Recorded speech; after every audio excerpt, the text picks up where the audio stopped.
All right, folks, let's get started with chapter 19.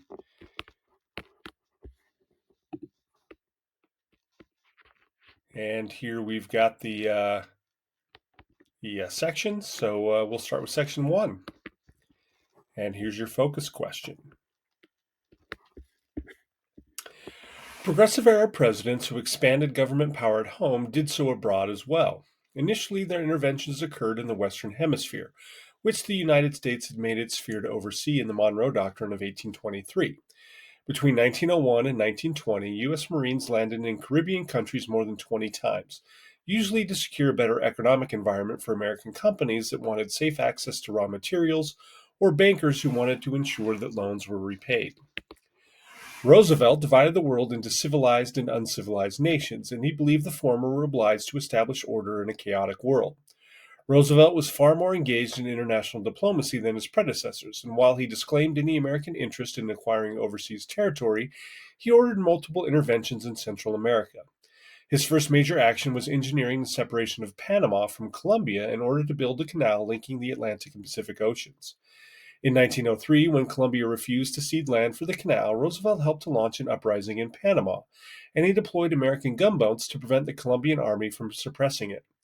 Having secured Panamanian independence and a treaty giving the U.S. the right to construct and operate a canal and sovereignty over the Panama Canal Zone, Roosevelt launched one of the greatest construction and engineering projects in history. "I took the canal zone," he later exclaimed. The project, finished in 1914, facilitated American and world trade by drastically cutting shipping times. But the canal zone would long remain a source of tension.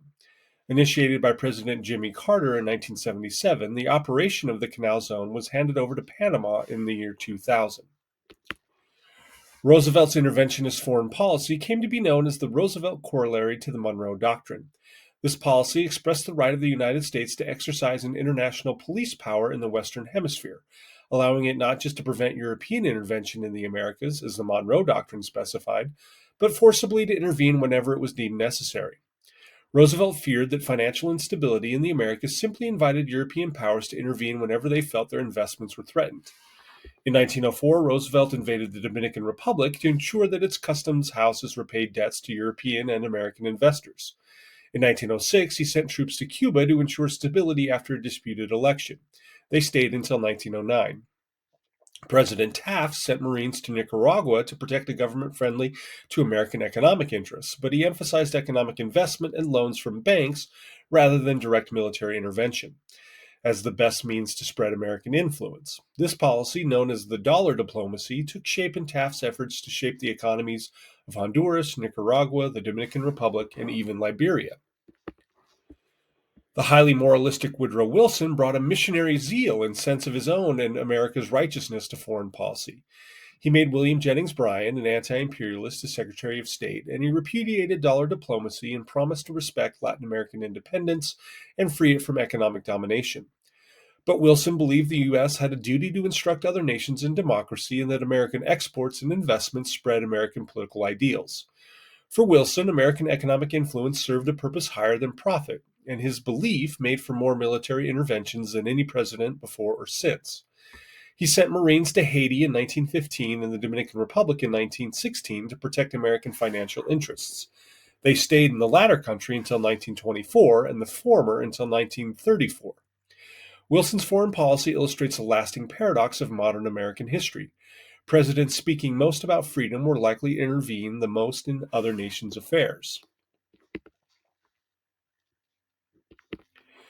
Wilson was most involved in Mexico, where a 1911 revolution led by Francisco Madero overthrew Porfirio Diaz's long-standing dictatorship. In 1913, without Wilson's knowledge, but with the support of the U.S. ambassador and American companies controlling Mexico's oil and mines, the military commander Victoriano Huerta assassinated Madero and seized power. Wilson was outraged, would not extend recognition, and vowed to teach Latin Americans to elect good men. When civil war erupted and Wilson sent troops to Veracruz to prevent arms shipments, they were met as invaders and attacked by Mexican troops.